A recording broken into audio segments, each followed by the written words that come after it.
शंभूराजे छत्रपती चौक साखर कारखाना रोड वसमत दक्षिणमुखी संकटमोचन हनुमान मंदिर वसमत या ठिकाणी हनुमान जन्मोत्सव मोठ्या उत्साहात आणि आनंदात दरवर्षी साजरा करण्यात येतो। याप्रमाणे यावर्षी जन्मोत्सव अतिशय मोठ्या प्रमाणात साजरा करण्यात आला। त्यानिमित्तानं सर्व भक्तांसाठी भोजनाचे आणि महाप्रसादाचं आयोजन करण्यात आलं होतं।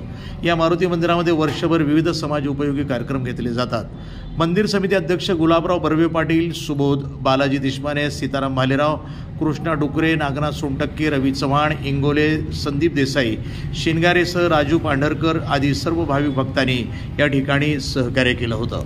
अन्नदान, वृक्ष लागवड, स्वच्छता, मंदिर परिसराची इत्यादी कामं आम्ही सर्व मिळून सामायिक सभासद वगैरे हे मित्रमंडळ परिसर आहे।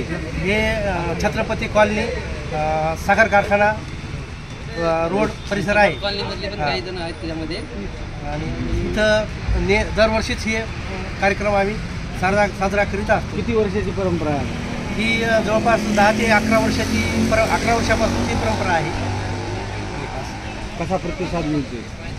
भावी भक्त वगैरे लांबून दक्षिणमुखी हनुमान मंदिर असल्यामुळं लांबून भाविक येतात इथं पाया पडण्यासाठी आणि भक्ताचा प्रतिसाद चांगला मिळतो। प्रतिनिधी दंदू परदेशी, वसमत, हिंगोली, NTV न्यूज मराठी।